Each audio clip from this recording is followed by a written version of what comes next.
principle in this country.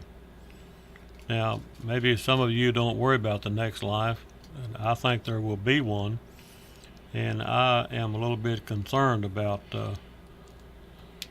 where we're headed.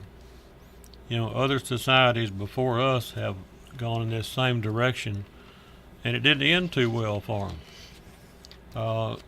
But at any rate, do we contribute to the destruction of America by remaining silent?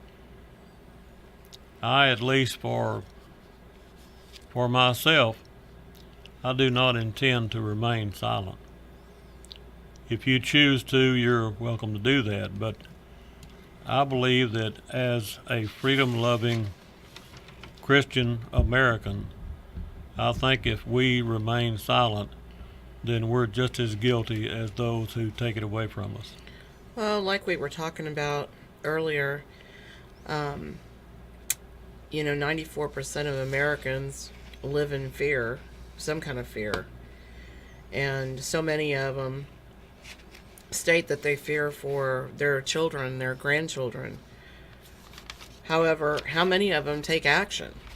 How many take action to change things, to protect their children and their grandchildren? Or are they just sitting in the corner being fearful? And then, you have to think a large percentage of the world face a fear every day. They're afraid to speak. They're afraid to be heard. They're afraid to stand up. Well, and I asked a question. How many who live in fear for what their grandkids will see 30 years from now, how many of them, is that a reason or is that an excuse? Is it an excuse to not do anything today because I'll let my grandchildren worry about it 30 years from now? I have said to quite a few people, you better quit worrying about your grandkids 30 years from now. You better worry about yourself today, because we are losing freedom and liberty today in this country. For example, you cannot talk about freedom and liberty unless you're absolutely 100% politically correct. So have we sacrificed truth for political correctness? I don't think there is any PC anymore. I think that was accurate maybe 6 months ago. But I think things are so bad now, it's any time that we open our mouths, it's just wrong. It's just wrong. We're going to get nailed between the eyes, period, no matter what comes out of our face. Yeah, and if you support anything Donald Trump does, then you're automatically the enemy. Well, like Tina said a minute ago, if you live in fear, then, is that any way to live? Thank goodness I believe that I have never lived in fear. I guess I'm afraid of something, I'm not sure what it is, but I'm not afraid of the dark. I'm not afraid of a spider. I'm not afraid of a snake. I'm not afraid of a dog. I don't live my life in fear of things. I don't live my life in fear of being politically incorrect. So, and I really do feel sorry for those individuals who just live in fear. Man alive, get over your fear, stand up and defend freedom and liberty. Defend Christian values. This is a Judeo-Christian nation. It's why we are as strong as we are. It's why we are the strongest, freest, greatest nation in the history of the world. It's why people want to come here. You don't see people fleeing America going to Mexico or going to Syria. Why are they fleeing other countries wanting to come here? Someone made the statement the other day that it is a human right to come to America. Why is that a human right? You know who said that? That was the new president of Mexico. Well, that's and he's going to defend that right. Yeah, he's going to defend the right for anyone to come to America that wants to, and I guess he's going to defend the right for them to come through Mexico to get to America. Well, let's give a little bit of thought to this, boys. Oh, we got a call. There is 7.5 billion with a B people in the world.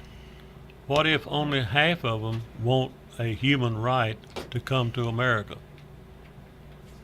Is that what we want to happen? Let's consider what America would be like if half of those people come here. 3.5 billion. What if 1 billion comes here? How will that change America? I think we got a caller that's going to tell me how this is going to work. Yeah. Yes, ma'am. Go ahead on. Good morning. Uh-oh.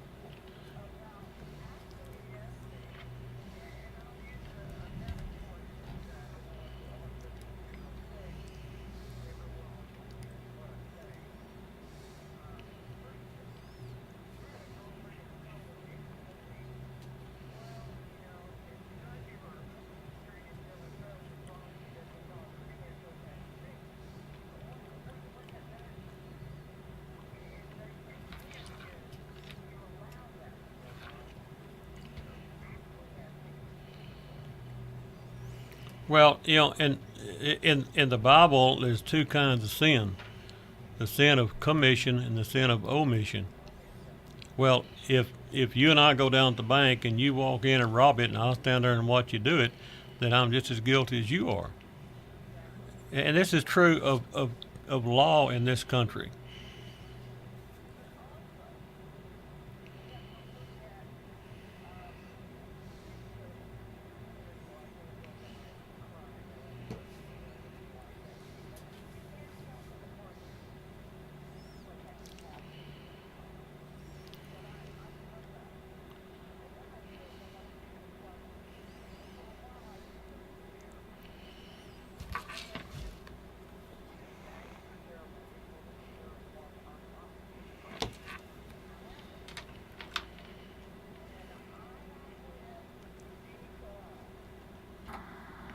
And not voice evil.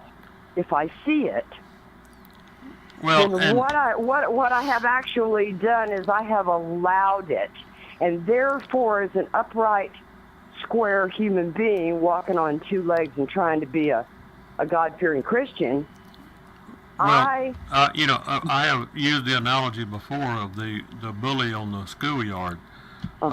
You only have two choices. You can run from it, or you can run at it. You can stand and fight, or you can yield. That's the only two choices we got. And at any rate, I appreciate you bringing this up because you're kind of singing my song. So, but nowadays, see, if you back down and don't say you've seen evil or voice it to the authorities or whoever's in charge of whatever happens to be going on, then you become my enemy. Because then you are allowing any perpetration of evil to continue. Do you understand? yeah, Do you have another metaphor for that? well, that's what I'm saying. If you live in fear and you run from everything, you're going to live a life of running. That's You're right. never going to stand up, and that's why I asked the question: where's all the Christians? Did they all die? What happened to them? Wanda, thank you for giving a call to us today. We appreciate it. Thank you. I've missed y'all. I haven't had a phone. It's been hacked. And Thank you. Thank you, ma'am. You be careful out there. What was I doing? Oh, did you see the ICE agent on Fox this morning? A retired ICE agent. We're talking about immigration, and there's a lot of criticism of the Trump administration right now, but you don't hear much criticism of the Obama administration. Of course, Obama couldn't do anything wrong. Everything he did was absolutely right, according to the liberal. But there was an ICE agent on this morning that was a whistleblower during the Obama administration. He was saying that in 2015, Obama ordered the ICE agents, immigration service, whoever, to release, like typically a 15-year-old boy, to people that were not his kinfolks. They were not his guardians. They had no legal right to get him, but they were releasing boys to what, pedophiles or whatever they are. So, is that what we want to return to? Traffickers. Human traffickers. Human traffickers. So you don't hear any criticism of Obama's doing that during his administration. You only hear criticism of Donald Trump. We have the left out there so adamant about criticizing Donald Trump. If they can't think of an excuse, they'll just make one up. And, a lot of people are falling for that, but boy, not me. I am very, very glad and enthused and happy that Donald Trump is doing the things he's doing. Thank God for Donald Trump. Yes, sir. And not just thank God for Donald Trump. A lot of people say God bless Donald Trump. Well, Yes. I'm changing a little bit. I'm going to start saying God protect Donald Trump, Amen. because everybody seems to be after him. I know that he's bound to feel a lot like General Custer at the Little Bighorn. He's surrounded, and surrounded with enemies.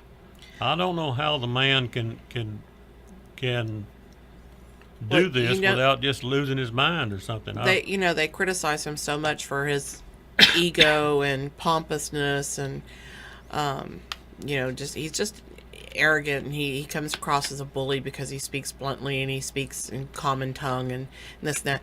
But you know what? If it wasn't that if he wasn't so self-assured, if he wasn't so confident, if he didn't believe in himself, if he didn't have that hard shell that it leaves a lot of people with a bad taste in their mouth, he would not be able to survive this at all. You know what? And I can take that hard shell. It's fine. He continues to produce the way he has. I can take it day in and day out. That's Yeah. the least of my problems. But you know why you can take it? You're not someone who Is threatened by it? Well, you're not someone who is in love with sweetness and light and I like sweetness and light. and the political correct movement, all that kind of stuff. Maybe So, not that part. And I don't wear funny things on my head either. well, we need to grow up. We need to be a man or be a woman and stand up for what's right in this country. Don't you mean we need to grow up and have common sense and logic? Yes, absolutely. That's what's missing is common sense, logic, rational thinking, And not being totally self-absorbed? not being self-absorbed and not living in fear. We are so afraid of saying something wrong or hearing something wrong, or I say quite often, I see examples all the time. Have we overdosed on positive thinking? There are negative things in the world, and you better recognize them. Positive thinking is okay to a point, but if the only thing you ever have in your brain is a positive thinking thought, then you don't live in a real world. Not negative thinking. It's critical thinking. There you go. But Well, the other thing is, it's amazing to me how the left that are so afraid of everything are the people who we are so frightened of. Well, and think about it. They are creating fear. The results of what they want in this country is going to create a lot of negative things.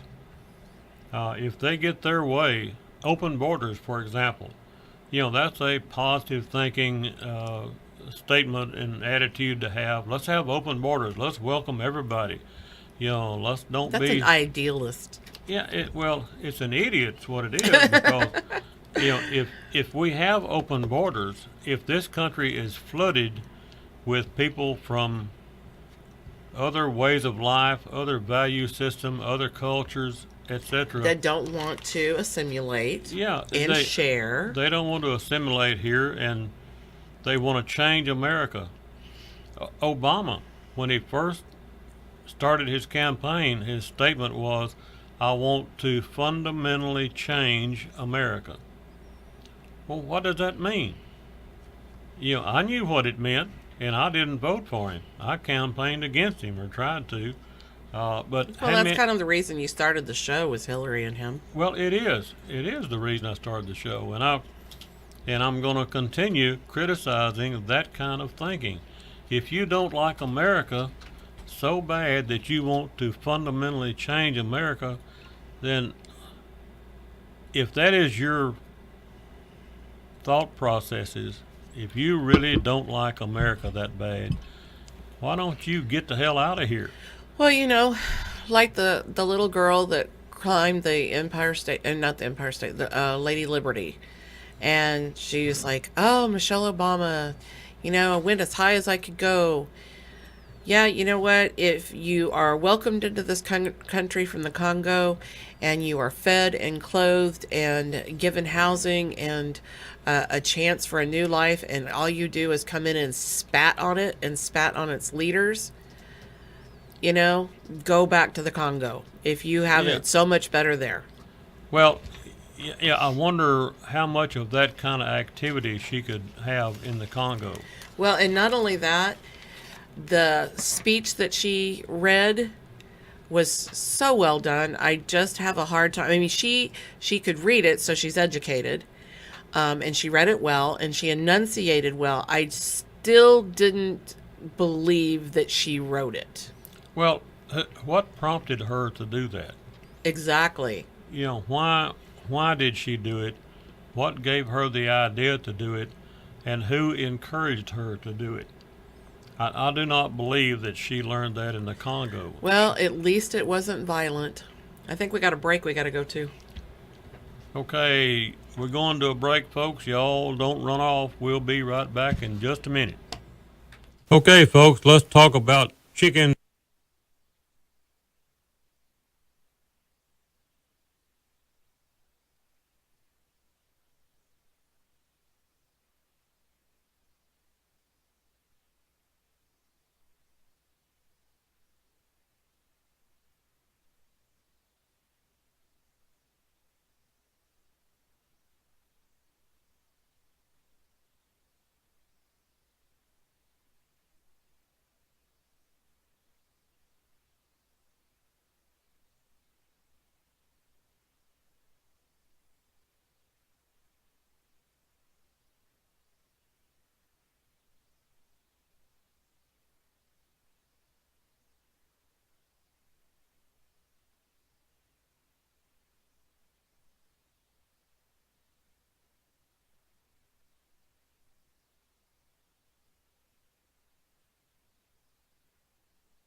You tell them about it, though, Bob.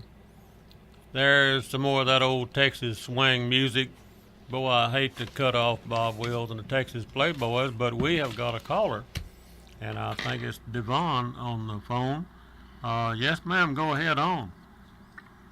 Well, I was intrigued by your question of the day, and it's a question that I've thought about a lot as far as Christians' responsibility in politics today. You're right, that it certainly does seem like they don't want to get involved, or they've bought into this concept of separation of church and state. Yeah. And you know that they've misunderstood what the whole premise of that was. It was to keep government out of church business, not to keep the church out of government. Well, and who promote that idea? Would it be the left? Would it be? Would it be? Yeah. Would it be the anarchist and the antichrist people and those kind of things? Or, I mean, these are not our local preachers doing this. Well, I say it's not. It may be, but Yeah. we do not understand the principle of not requiring Americans to belong to the Church of England. That's why they did that. Yeah. We're free. We keep government out of churches. We don't keep God out of government. Right. There is a term that was used in pre-revolutionary war time, and it was a term that was coined by the British themselves, and it was referred to as the black-robed regiment. And that's what the Okay, British, say that one more time. We turned you the up. black. It was called the black-robed regiment. Okay. And that is the term that the British coined the clergy that were actively involved in encouraging the citizens, the colonists, to get involved in political debates and help form what our country was about. And keep godly influence in our governance. Yeah. And in fact, I was looking the other day on a book, and it was called something to that effect, and sorry, I don't have it right off my head, and they were saying how important it was now. You know, our country is going to be lost if Christians don't start waking up and don't start taking an active role in politics. Well, I have a question. So, is this not part of the Sunday sermon? I mean, is it not propagated in the Sunday sermon? Is it not pushed in the Sunday sermon? No, I think. Well, you know, I don't even know how far back do we need to go. You know, because when the government is involved in the church, because now for your you're breaking up a little bit. Okay, I'm sorry about that. But let me make a short statement here. It is selected involvement. It is not, the government is not involved in every church. For example, let's go back to the Reverend Jeremiah Wright in Obama's favorite church. Did the government try to curtail things that he said from the pulpit? Did he not ever speak of politics? Of course he did. You know, what's his name? Can't think. You know, Martin Luther King was involved in. You know, even if you don't agree with everything that he did, he certainly spoke about civic responsibility from the pulpit. Well, Al Sharpton, for example, have we evolved to a point where a black preacher can speak in a black church and talk politics, and he's exempt from the law? But Right. Robert Jeffers at the First Baptist Church in Dallas dare not say anything political. Oh man, they just have a running Well, fit. and then remember the Houston mayor during the Obama era decided that they wanted to approve all the sermons for the churches in Houston. Yeah, is this selective enforcement? Is this what this is? Do we only enforce the separation of church and state on white ministers? Apparently, Right. apparently that's the way it is. Louis Farrakhan, for example, no one has ever criticized him for saying something about politics. Uh, That was very good. I have to praise you there, Conn, because you didn't go off into the bunny trail and say all kinds of things. That was good. Well, Didn't mean to stop you, but I had to praise you. but it begs the question. Is this selective enforcement? And I won't go any further Well, about Louis it's Farrakhan. also this. To me, it falls into the same pot of why is it that the right is accosted, insulted, attacked, threatened, and they do nothing about it. They don't stand up for themselves in any capacity. There are no consequences, but God forbid that we look crooked at anybody on the left side. And the world comes apart at the seams. Yeah. How big how much pressure did Lois Lerner from the IRS? How much pressure did she put on Al Sharpton, Louis Farrakhan, etc.? Yeah, None. she's living Right. nice, fat, and high on the hog on our taxpayer money. You know the philosophy there. You go along to get along. It's got its ugly tentacles clear into the church, and the church is more a place where people feel good. I mean, the church has evolved from what its mission was. Yes, we are supposed to love those outside of the church, but we're also supposed to be convicted of our sins, and we're supposed to be, involved in the day-to-day life to further promote the kingdom of God.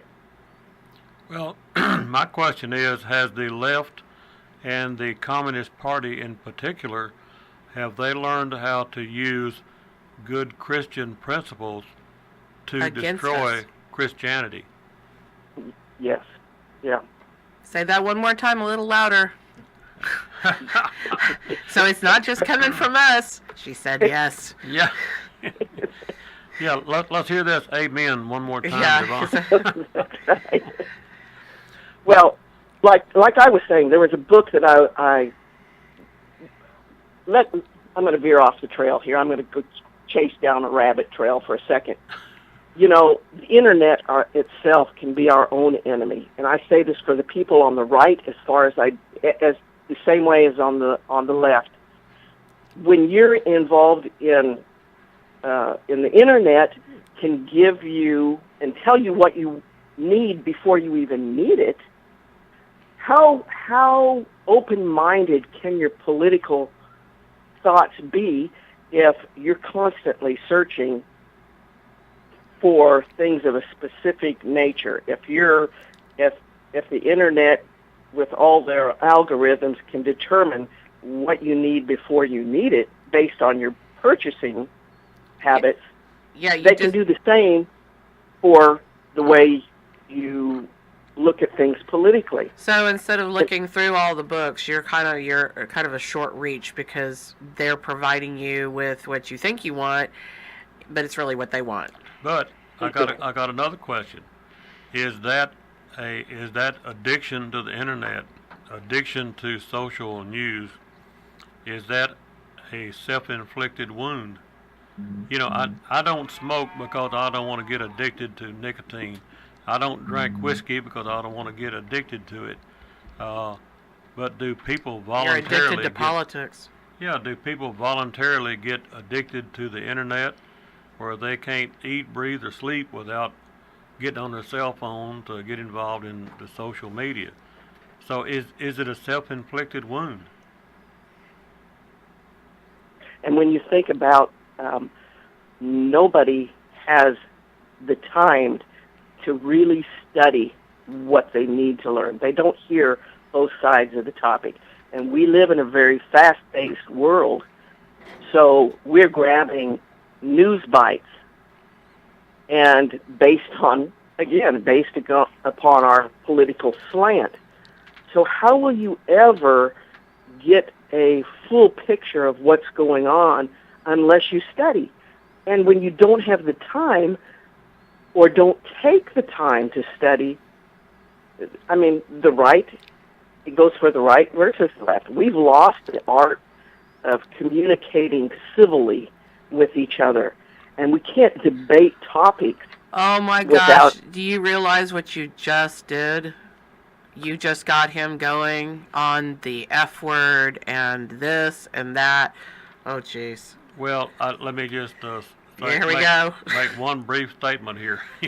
You know why you set a deer trap in the game trail to catch a deer? You know why you set traps on trails to catch animals? Because they always take the path of least resistance. Yes. So are we humans becoming addicted to the path of least resistance? Do we accept everything said on the internet, social media? Do we accept all the criticisms of Donald Trump because it's the easiest thing to do? Are we all taking the path of least resistance? Are we animals or are we human beings? Well, and like the Bible says, study to show yourselves approved. And none of us, and I put myself in that same category. I don't study it. I don't consider myself an expert by any means on political or Christian, but we're not studying it. We don't have a love for the truth. Or respect for it. Exactly. You know, before you can love something, you have to respect it. I have said about raising children, you need to teach children to love you, but they will not love you unless they respect you. And they will not respect you unless they have a little bit of fear of the consequences if they don't respect you. My children say yes sir, no sir, and yes ma'am and no ma'am, because when they were little, they understood that if they did not respect us, they would suffer the consequences. So how do you have true love without respect? Right. Well, there seems to be a true loss of reverence in this world, or at least in America, at this point. And the decay is rapidly growing on us. Anyway, we got to go to a break. I'm so sorry, but thank you very much for the wonderful call. We greatly appreciate it. I hope you call back in again. Yeah. Well, thank you for your time. Keep up the good work. Thank you. Don't lose the phone number. Okay, y'all hang in there. We'll be right back in just a minute.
Okay, folks, I'm going to dedicate that song to me. How you like that? When you're running down our country, you walking and fighting inside of me.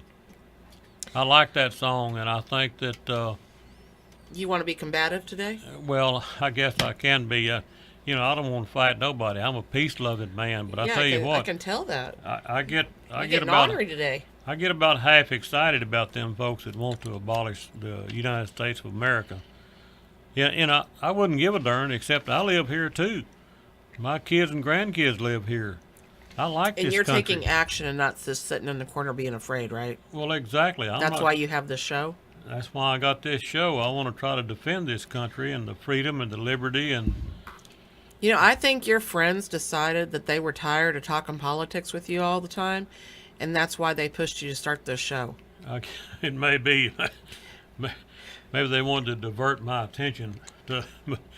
As I was walking out of Whataburger just a while ago, two men encouraged me to get to that show and go to talking. They good supporters of the show. Well, I think you got Andrew on the phone who wants to maybe converse with you on politics. Yes, Andrew, are you still there? Yes, sir. Go ahead on. What are you thinking about today? Well, I wanted to talk about immigration. I have a dear friend, and I love him to death. He's good people, and he's Hispanic. He came from Mexico to America and became a citizen in 1960. And his son is an attorney, an immigration attorney now, and they're good folks. And I love them to death, but I get into it with them on this immigration, and they think, their thinking is if you come across the border and you make it to America, then you're good. And I say, well, wait a minute. You're a lawyer. You know that there's laws, there's rules, we got to do this thing right. I'm Irish and German. My folks came over here in the 1800s. I'm sure, we did Ancestry.com or whatever, and they came through Ellis Island. I'm sure there was a system, something in place to come to this country. And whatever that is today, they should follow that. It shouldn't be just because you showed up. You go down the highway, there's a sign that says you can't go 55 or 70 or whatever the speed limit is, and if you do, you get a ticket. Well, there's a process to do it right, and we should do it right, and the rule of law should reign. And I love them. I love them to death. They're good folks, and they're good people, but they just fight and their view is, well, if you made it here, you're good. You should just be an automatic citizen. Well, and that's not the way it is. Ask them a question for me, and you can blame it on me. Blame it on Conn. What is the result of what they want? You brought up the speed limits, etc. If we abolish speed limits in this country, what would the results be? If we totally abolish speed limits, you can drive as fast as you want to drive. How many dead people will result from people that abuse the speed limits? If we open the borders and let everybody here from South Central America and Mexico, what will the result be? Will we continue to have a free, the greatest nation in the history of the world? No. We'll revert to old Mexico. Well, and I'd like to, introduce a disclaimer here. Conn has friends from South America, good people. I was raised by people from South America that worked for my parents. My parents are both deceased now, but let me tell you, the people that raised me, they were just the most upstanding, outstanding, phenomenal people. They loved me. They took good care of me. They taught me to cook. They taught me to walk. They taught me everything. And they were in my life for probably 13 years, the first 13 years of my life. And they were my family. And the man who worked for my father, he was with my father for probably 15 years, and he brought his daughter up, and she lived in our house, and I gave her my room, and I slept on the couch, and she was my sister. And so when we stand, on the line of saying we need a wall, we need a border, we need borders, we need to have a policy in place to get people in and out and know who they are, where they're going, et cetera, et cetera. We have to vet them. You know, it's not that we're against having people from South America or that we're against people from coming in from other countries. We just want a policy in place, and we want walls. We want doors. We decide when to open and close the door. Well, do we want to abolish all standards, all borders? What keeps any animal group free? They have borders. They have things they don't do. In other words, that rabbit don't go jump on that line. He'll get eat. You know, so there's some things that even animals don't do. Why do we want to open our borders and destroy this country? Why? And that's exactly what it would do. It would destroy this country. Yes. Because you would surely let in some good people, but you're surely going to let in a whole bunch of bad. Well, you have people coming in now that are bad. I mean, you know, that let's say the drug trade, for instance. You know, this is why one of the reasons ICE is so important in Homeland Security and et cetera, is now that these states have decided that they want to have legalized marijuana. Okay, well, you know what? All those little boys and girls that waited to get their permits so they could be growing marijuana, they're not growing marijuana. You know who is? The cartel who snuck across the border. Because now they don't have to mule it across, they can grow it here. Well, you know, and they're making tons of money.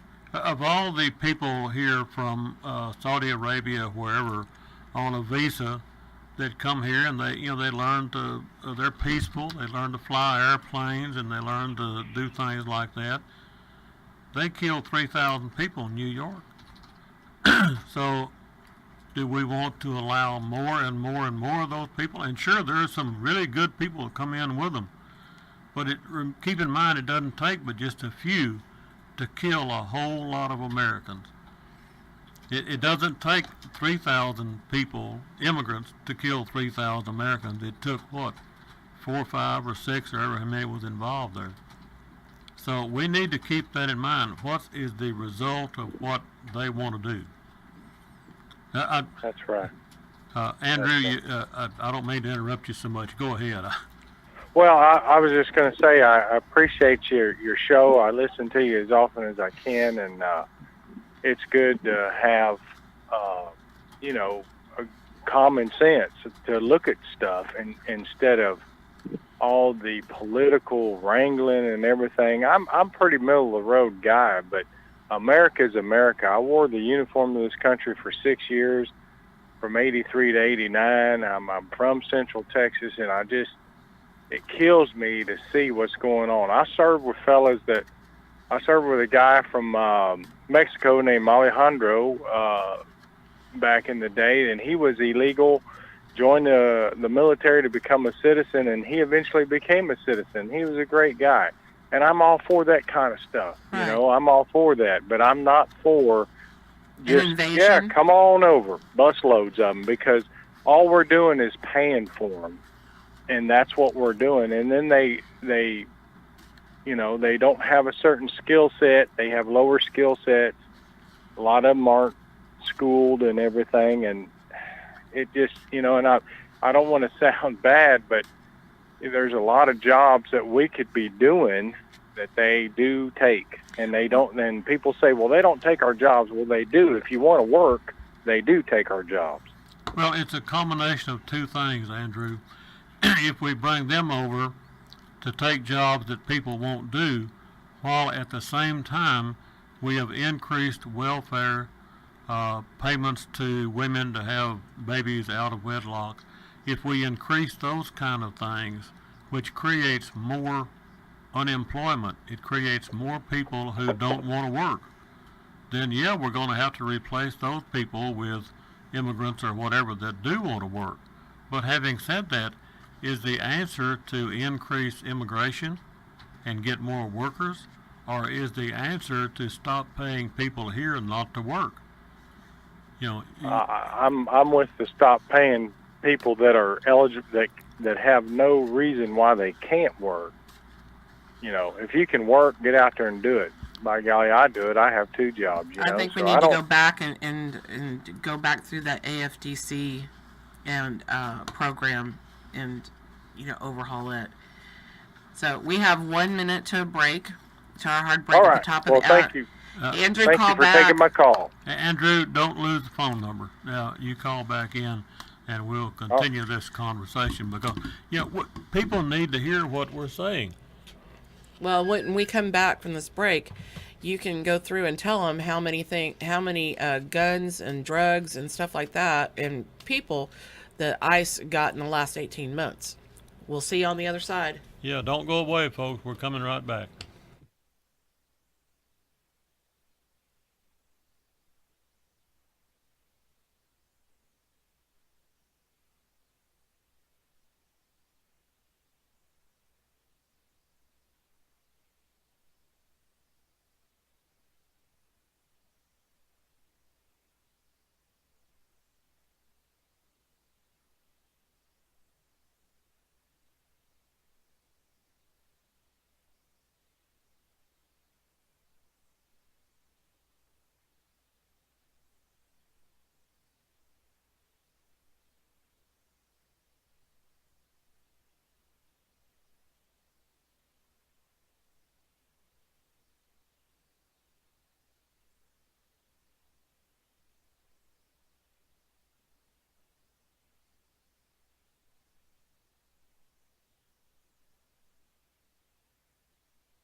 Okay, here we are back on the air, folks, with Common Sense with Conn show.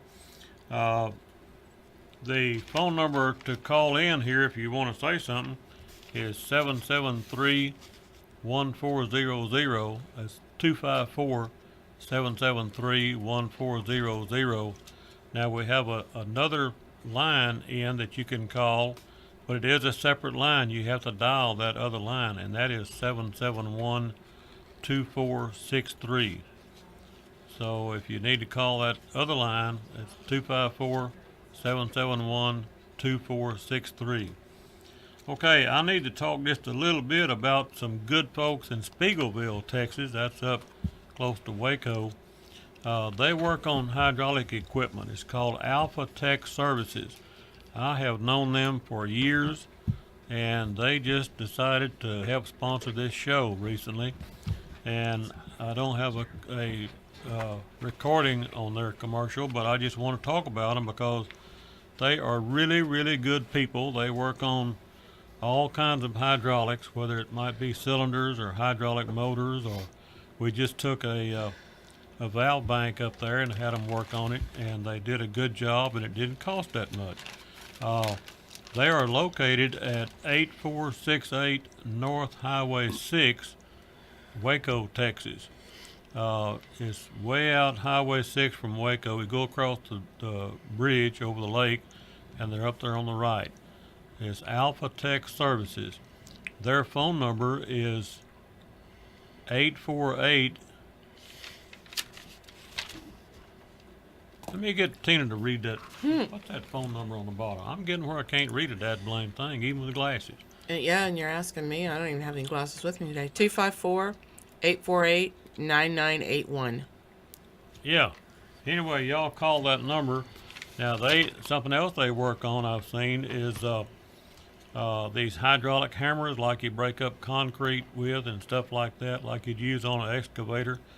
They work on all that kind of stuff and do a good job, and they're really worth the money. Talk to old Larry up there. I've known him for a long time, and, and they're good people.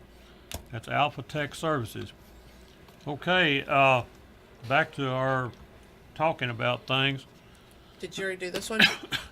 I need to announce another good sponsor of this show. Oh, and let me bring up something about our sponsors. I was at one of our sponsors' place the other day, and boy, he pulled out his checkbook and gave me a check for this to help sponsor this show. And let me say, while I'm saying that, I don't get a dime out of this. The only money that people give to sponsor this show, all of that money goes to pay for this radio time. I don't get any of that money, so y'all don't think I'm getting wealthy off this, because I darn sure ain't. But it's sponsors like Central Texas Auction Service, people like that helps keep this show on the air. Now, Central Texas Auction is going to have an auction on July the 28th at 9 a.m., and it is going to be a real estate and contents sale in Belton. I think it's a house, all the contents of the house, and what else was it? It's a 2-story house. There's something else that goes with it. It's on a wooded lot. Yeah, just all kind of stuff, but mostly the house and the land that it's sitting on. I put it on your Facebook page. Yeah, it's on a Facebook page. It's a 2-story house, 4-bedroom, 2-bath house with a large backyard and mature trees and in a great neighborhood. And that is going to be July the 28th. July the 28th. The and preview, I think, is the 27th. Yeah, you can preview it on the 27th from 4 until 6. And the location is 818 Benchmark Trail in Belton. It's 818 Benchmark Trail in Belton. Go by and take a look at it. You may want to buy it and move in there. Okay, another one I need to talk about a little bit here is Extreme Hose and Hydraulics. They are some good people that I have dealt with for years. They are really good folks. You take your hydraulic hose in there off of your backhoe or your excavator or your farm tractor. Take it in there and every time I go in there, he pre-builds my hose while I'm waiting.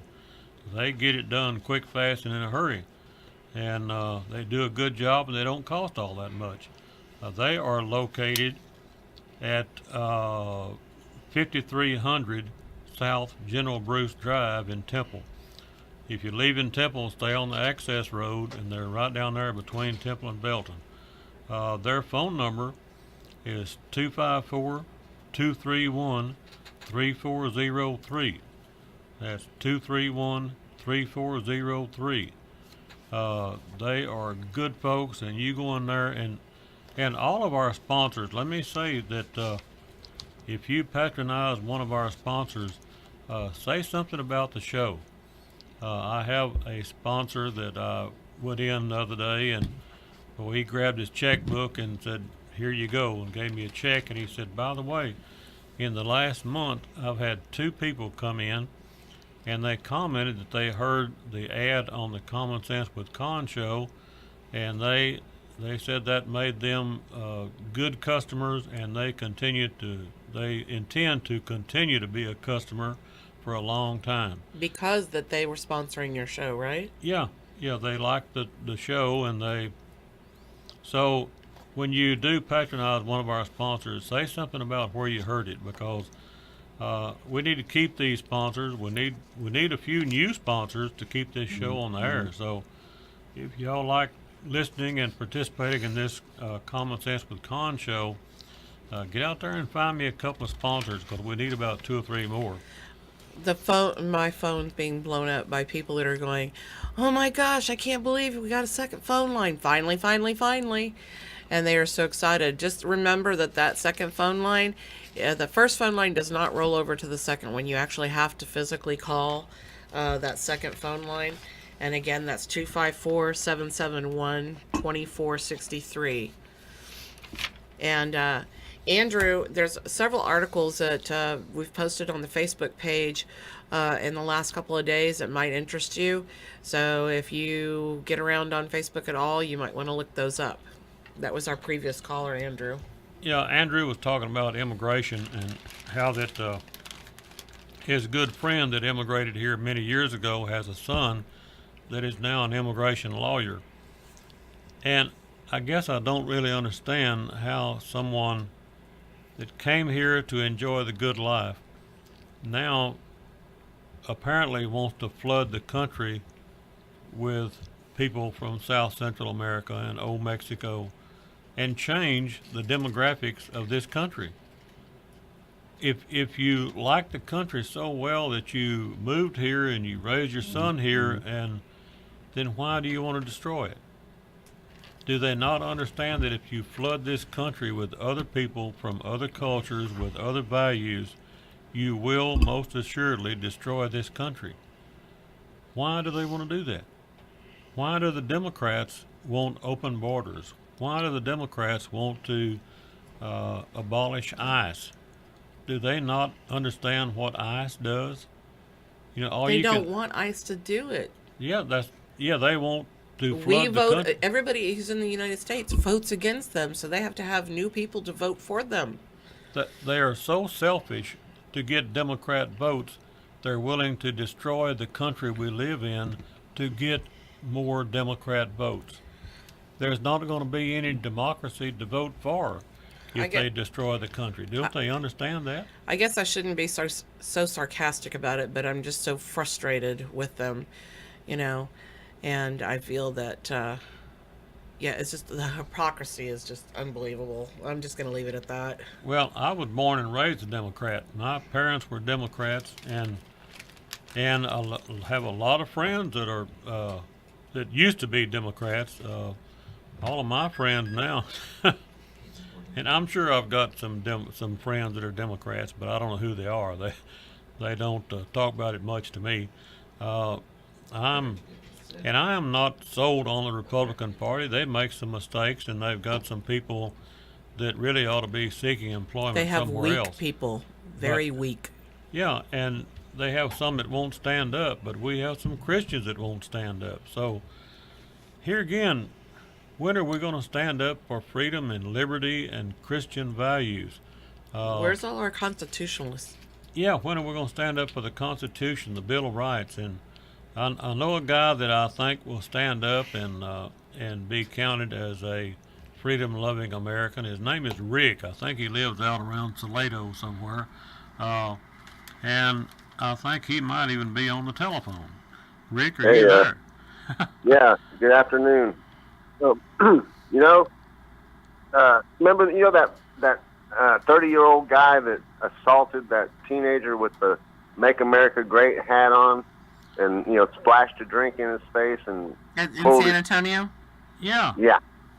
Okay. Does it ever make you wonder that when Hillary was running for president and it was a choice between Hillary and Trump, did it ever make you wonder why anyone in their right mind would vote for Hillary Clinton with all the baggage that she has and the scandals that she's been through and the corruption and everything that goes along with the Clinton name?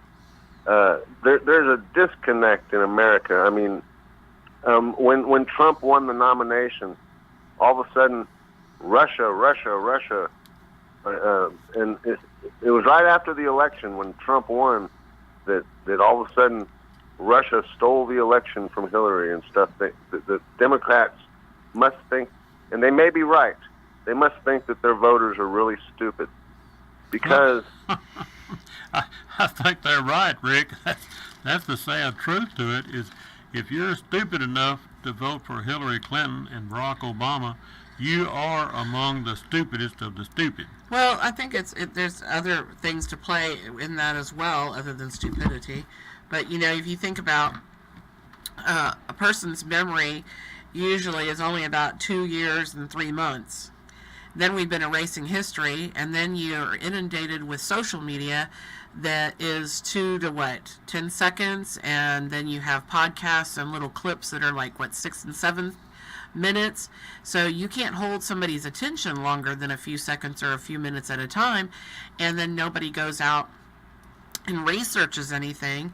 And if you do have a few that do, just like the earlier caller we were speaking with, they really are inundated with things that, are propagated by whatever platform that you're searching on, whether it be Google or Facebook or whatever. And so they're being fed information that's tainted, twisted, or just a flat lie. Well, I've got a question. Since you brought it up, Rick, you done struck a nerve with me. The video of that man, that very, very brave hero man that jerked that 15-year-old kid's cap off and threw a cold drink in his face. Where were the other men in that Whataburger? Were there any other men in there that... Well, one of them was filming it, evidently. Yeah, and that is very, very disappointing. May have been male, but he wasn't a man. Yeah, especially in the state of Texas, that other men sat around and watched that happen. I mean, how brave do you have to be to throw a Coke in the face of a 15-year-old? He didn't throw it in your face or my face. He threw it in the face of a kid. Yeah, and that kid acted with class. But you know what? A different, an even more puzzling question to me about people voting for Hillary is why, even after Trump showed that he was going to appoint conservative judges to the Supreme Court, why do some Republicans still wish that Hillary had won the election? Why do they? I mean, I can understand maybe not liking the man Trump. I mean, I suppose I can understand that. I've never met the man, but I thought he was the best choice of all the Republican candidates, if you ask me, except for maybe a few, like Ted Cruz. But criminals like to hang out with criminals. He has proven you right, Rick. I don't understand somebody like the New York newspaper writer that wrote the article that Lynn Woolley read the other day. This guy wrote an article and said, I agree with everything Donald Trump has done. He's great, but I wish Hillary would have won. I don't know. How does his brain work? I don't understand that. He may be, I don't know, maybe he believes in open borders and he likes the cheap labor, maybe, I don't know. He likes, maybe he wants socialized medicine. I have no idea because, I knew this one fella that took his wife over to England for a little visit, a vacation, and she fell and twisted her ankle on some steps, and they went to the doctor and they fixed her up real good, and he couldn't understand a word the doctor was saying, but still, they fixed her up real good, and he went to a desk and asked the lady, "Where do I pay?" And the lady said, "What?" He says, "Where do I pay?" She goes, "We don't take money." And he came back here going, "I love socialized medicine." But So but see, does he put his money before his freedom, Rick? that's what I would have asked him. Yes, I should have anyway. And then, but it puzzles me because right now we're about to see the. I mean, I'm sure glad Trump got elected because we're about to have another conservative justice on the Supreme Court, and that's going to change it for a long time. And there's nothing short of, I don't know, a hostile takeover of our government that anybody's going to be able to do to change it. So thank God that Donald Trump became president of the United States. And you say that that some of them aren't stupid; they just have short attention spans. But when those people all stood in the mall in Washington and started screaming like a bunch of lunatics up at the sky, like they were mad at God or something, to me that's stupid. And the lady that climbed on the on the Statue of Liberty, she was kind of stupid. And It's contagious hysteria. That's Well- actually a psychological term, and I think that they are feeding on it. But somebody put her up to do that, Rick. I'm not believing that somebody moved here from the Congo and then decided to protest America. Somebody caused that to happen, and I think that should be our bigger question: is who and what, and to what end, do they want to destroy America? To And the end. before I go, the Dreamers aren't going to make me like them any better when they march around with Mexican flags and burning the American flag. So if they want to be American citizens, they better start acting like they love this country. At least act like it, for crying out loud. Amen to that. All right, bye, folks. Okay, Bye. thank you, Rick. Thank you. Yeah, people that are admitted into the states really need to be people that are willing to assimilate. And it looks like we got another break. Yeah, we got another break coming up, folks. Got to pay a bill or two, so y'all hang in there. We'll be right back.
And I think we're back.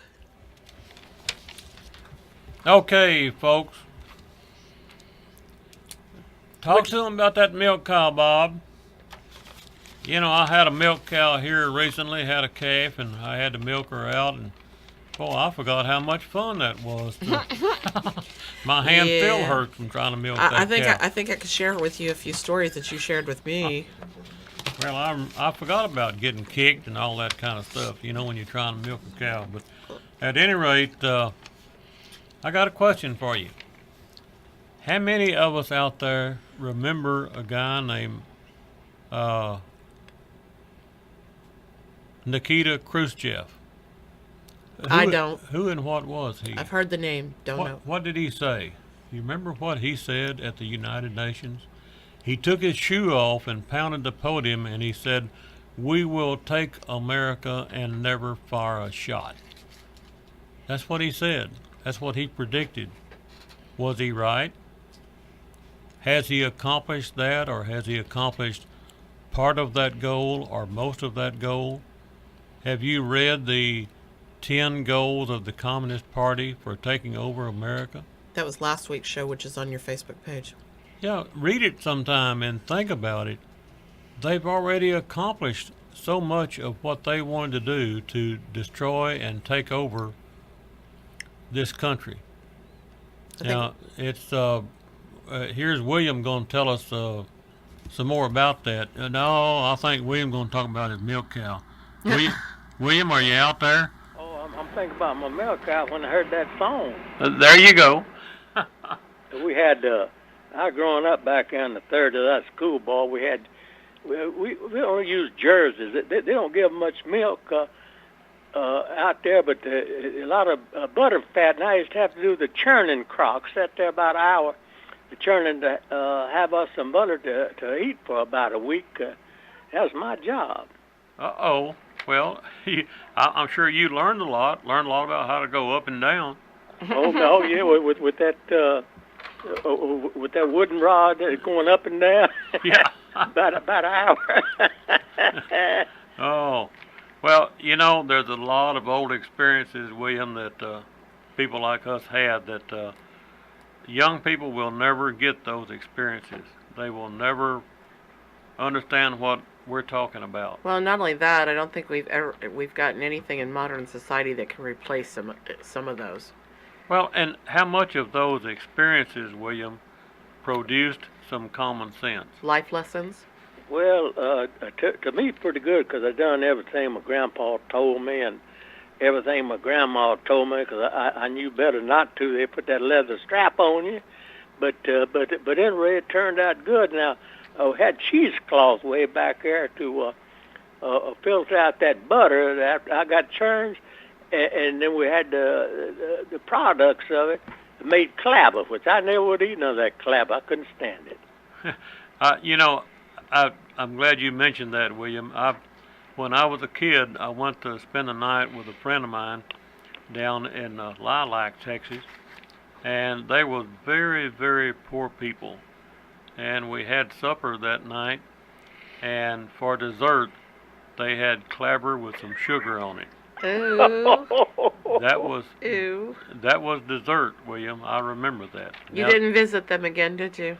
Well, not for dinner. They were just, you know, people talk about how folks nowadays need food stamps and government assistance and all that welfare stuff. They don't know what poor is. Yeah. You know, I was never that poor. I guess by today's standards, I guess I was starving, but I didn't think I was poor. And those people, you know, now they were poor. If you had seen how they were living, and they thought that clabber and sugar was pretty good stuff. And sugar was expensive. Yeah. And that was a delicacy. That was a luxury. William, yes, sir. You just keep remembering all them old lessons you learned back in them days. And, well, I've got grandkids. I do worry about them. And one of them asked me here not too long ago, what's going to happen when I have a depression? I said, we got a farm. We got it all out there. We just had to move out there on the farm and live off the land. It would crimp my style. Now, I'm up in my 80s, but anyway, You got a farm, you will survive. Yeah, but did they have dinner plate eyes like, oh my goodness, how are we going to do that? Oh yeah, I'm good at I'm a good instructor. I can sure There you tell go. them right quick. I'm an expert. Well, see, William, you would have to instruct them because if we had a depression like the last one today, in fact, a man on Mark Levin's show, he's an expert on EMP. He made the statement that if we had an EMP attack in the United States electrical grid, 90% of the American people would die the first year. Now, because people, William, today, they don't know how to catch that squirrel and skin him and eat him. They don't know how to kill Everything that deer. comes off that foil tray and that foam tray. Yeah, they wouldn't know how to milk that cow or do anything like that, William. So we used to shoot them squirrels and make squirrel and dumplings. That's the best I ever had. I'd like to have some more of that. You do realize you're making a few millenniums throw up right now, right? They just threw up all over their steering wheels or on the door of their car or some such. Yeah. Well, they just don't live in the same world that William and I lived in. Have had, yeah. Well, William, I appreciate your call, and you be careful out there in Stillhouse Hollow. And the way life is going, you may need to give a few classes on that. Oh, I will. We're going to have some sweet summer rain coming here in a minute. Yeah, that's awesome. Well, we need it. Yes, William, we do. William, you be careful out there. Yes, sir. I know our lake and our stock tanks are about 3 foot down, almost 4 foot. Okay, let me mention just a little bit about ICE and the move to abolish ICE and things like that. You know, these are really, really stupid people that want to abolish ICE. I don't understand how their brain works. Tell people how you really feel. Well, I think we need to increase ICE, not abolish it. Abolish the nice and increase the ice. Just for example, if I can find it, and I probably can't, I keep losing my notes. Look at the things that ICE has done in the last year. I don't know, 18 months, I think your figures are. Yeah, they have captured 32,000 criminals in the last year and a half.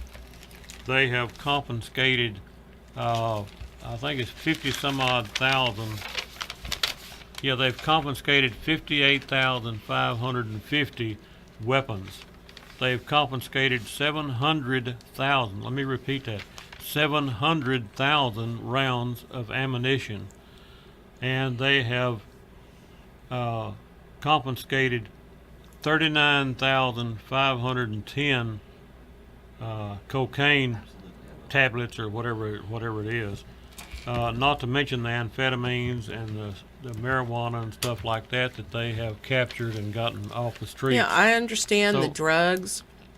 I understand the weapons, the ammo. Yeah. How many of those 58,000 arms or weapons were AR-15s or full automatics or? Even if they're a single-shot 22, you can kill somebody with a single-shot 22. But 700,000 rounds of ammunition. Who was going to do what? 39,510 pounds of cocaine. You know, it's and we want to stop that. We want to abolish ICE. We want to let the criminal aliens just run wild in this country. Is that what we want? Well, I don't understand this either. Explain this to me. Why is it every time they interview somebody about abolishing ICE that not a one of them says what is wrong with ICE, other than they're too big and they have $1 billion, a pocketbook. Well, they can't. They don't say what is wrong with them, how they want to replace it, reform it, or divvy it up, or anything. Well, the liberal left don't have explanation. They just have rhetoric. They just have emotional hysteria. Get rid of ICE, that kind of thing. They don't have any justification. They don't have any sound, logical, common sense answers to why they want to do that. Well, you know who started this abolish ICE stuff, right? Who? That little 28-year-old socialist bartender in New York that won the primaries. You know, the hopeful Well, future if of the Democratic Party. She's the she one that started it. she's the future of the Democrat Party, how many of us out here in listening land want to join her? Not me, brother. How many of us here in the state of Texas want to rush down and join the Democrat Party and vote for them, so they can help abolish ICE and open borders with Mexico and No prisons, yeah, no profit. out. I just don't know. What is the end goal? Where do we want to take this?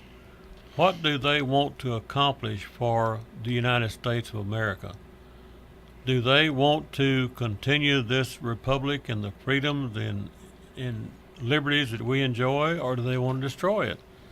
It's obvious to me they want to, as Obama said, fundamentally change America. They don't- want open borders, for example. Well, that's a good way to change it. Just flood the country with other kinds of people and other cultures, other value systems, other ethical values. That's how to change it. Well, I don't understand. They say they don't want there to be any profit. So how are they going to pay for anything? How's the world going to go round? And they don't want any prisons, so there won't be any consequences for anything. Isn't that what's going on in California right now? They passed that prompt where anything under $900 and some odd dollars, you maybe get a ticket for stealing it, but you won't go to jail. And so all the criminals flock there. So now they have feces and needles and everything all over the streets. I mean, what do they expect the utopia United States that everybody wants to come to look like when they're done? Well, I think at least some of this problem that we're facing is created by, what do you say, intelligentsia, the academics, the super smart, brilliant, educated people that don't have a brain. It's someone said in the last days, man will confound himself with his own intelligence, and we are seeing that today. Let me give you an example. Mark Levin recently had a guest on his show Sunday night, and I don't know the guy's name, and I'm trying to be nice, but the guy had a list of degrees from different universities about 4 foot long. Mark announced, he has 2 bachelor's degrees from this university and 3 masters from that university and all this kind of stuff. He was super, super smart, super, super educated.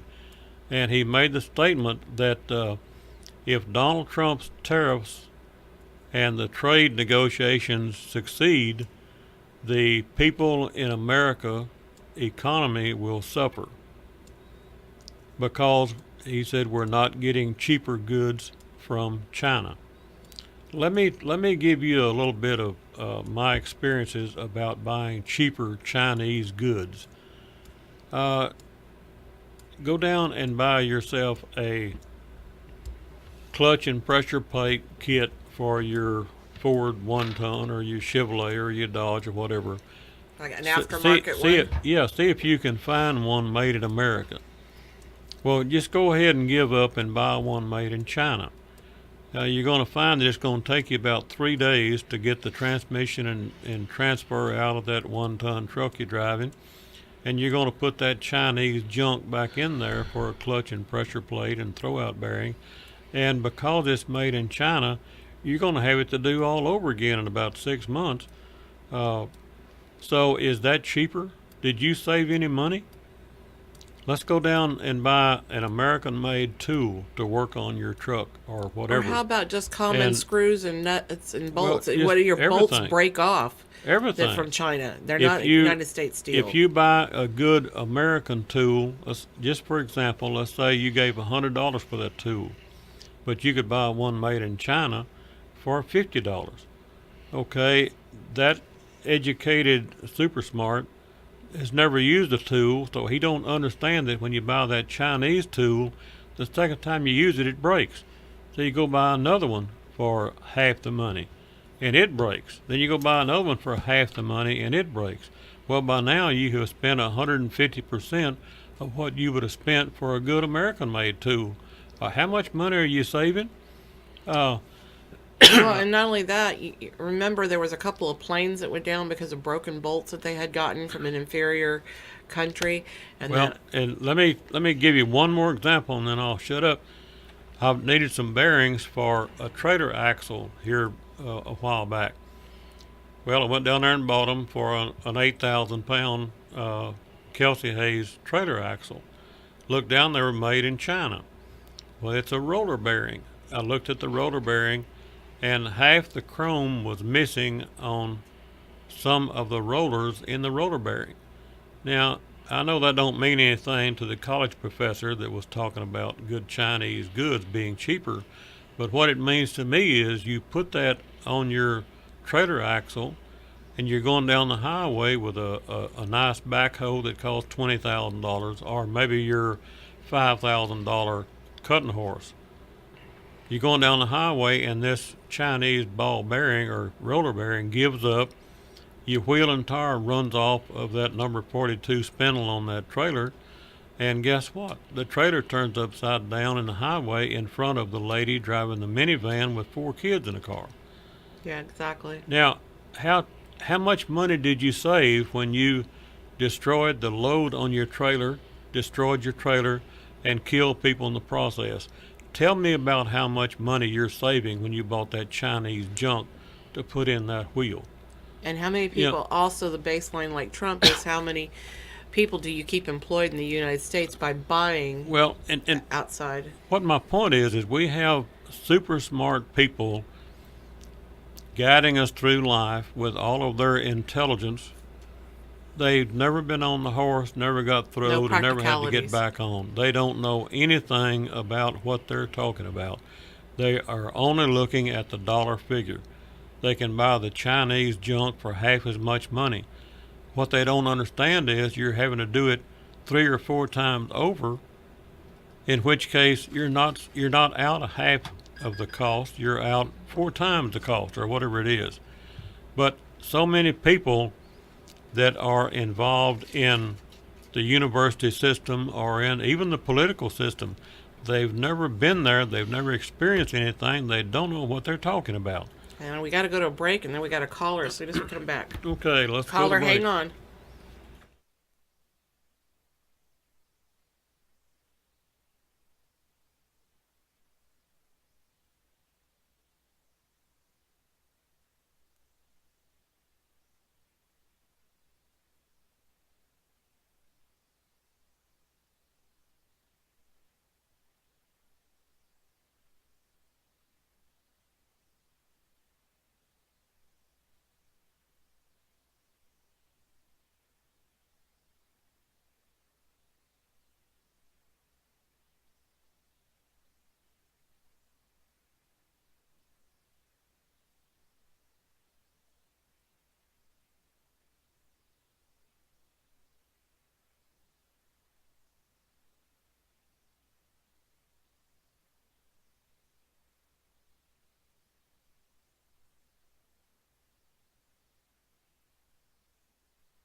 Okay, there's some more of that old that old good Bob Wills music.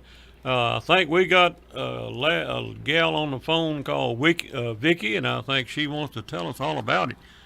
Vicky, go ahead on. Wiki? Really? Well, I'm getting my tongue over. His allergies are getting the best of him now.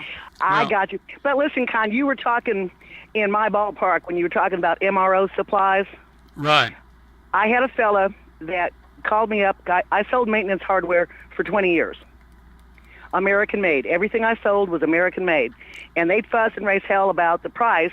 Well, he bought 1,000 Tech self-drilling screws for $16.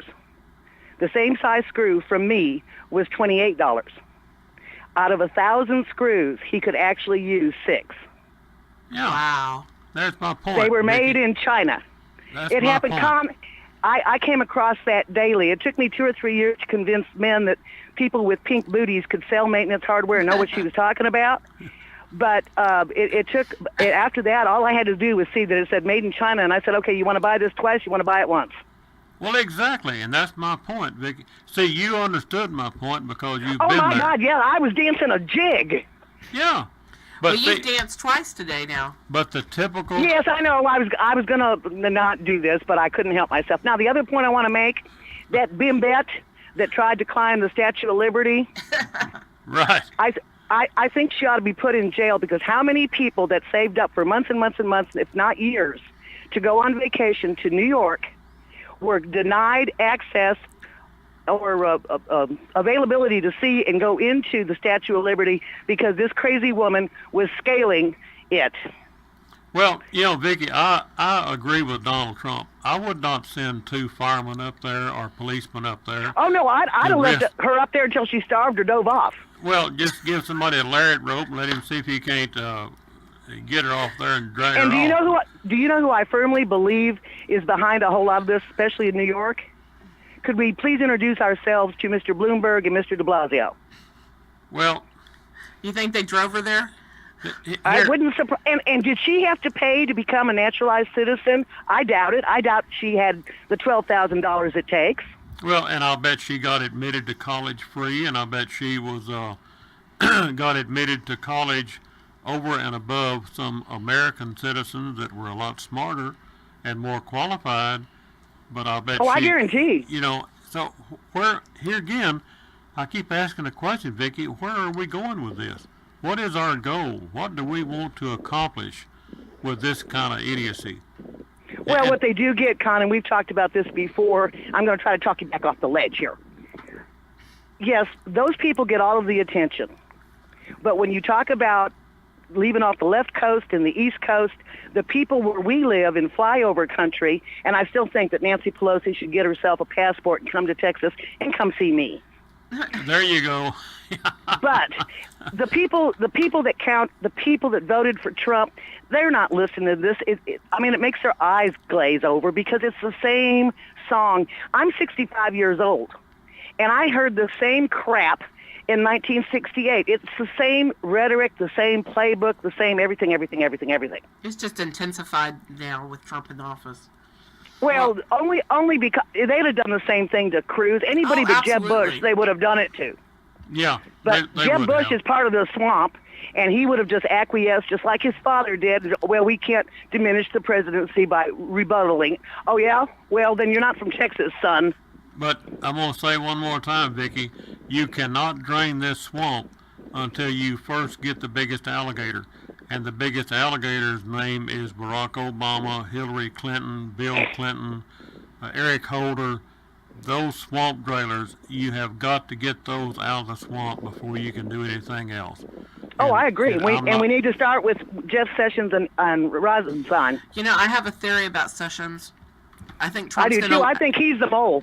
Well, I think Trump's going to leave him in place because he thinks he can control him and he's not causing too much trouble. Because if he takes him out, then he has Rosenstein in his place, and then that guy would just do all kinds of crazy. Well, I would it's imagine. And then if probably- he tried to get rid of him, then all hell would break loose. Well, and you're probably completely accurate in that. I don't think Mr. Trump could possibly get another attorney general confirmed until at least after the midterms. Exactly. But it's just ridiculous that the swamp. You can tell we're getting close, though, Con. Look how, I mean, they're squealing like stuck pigs Yes. because we're getting close. They're not even hiding anything anymore.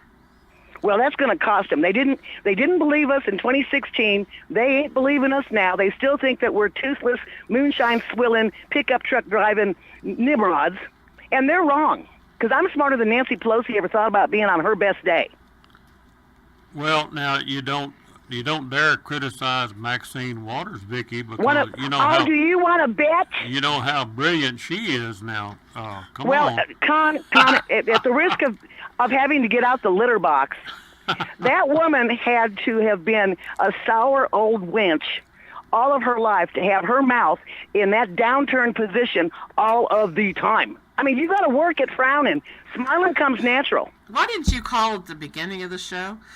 Yeah.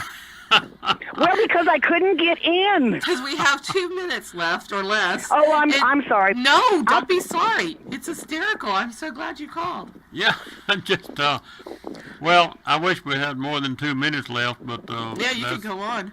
That's what Eric is Oh telling well, me. I promised myself I was going to be short and sweet. That's not in my DNA. So oops. Not the sweet part anyway, right? Yeah. Either. Anyway, you guys have a great week. It's been a great show. Thank God for the second phone line. Which one of you had to give up your firstborn? Well, Neither. They just did it. I'm so happy. well, Given nothing, Tina. You've been trying for 2 years. Well, Vicky, you know. Vicky, you keep calling, but also you keep standing up for freedom and liberty. Try to stop me, darling. Yeah. Thank you. Bye. You're a stand up, and we need more people just like you. So you hang in there. Okay, I think we're down to 1 minute according to Eric here. So I guess all I can say in my goodbyes is I've enjoyed every minute of it. I hope that you people have also. Don't Please forget sponsor that. the show. Yeah, if anybody wants to sponsor this show, the number to call in is 300-1885. 254. 254-300-1885. And support our sponsors, please. And we do need some more sponsors, so if y'all like to hear this show, we'll get out there and get me a couple of sponsors somewhere. See y'all next week. Yeah, we'll see you next week. Don't forget to tune in next week, and we'll do the same thing over again.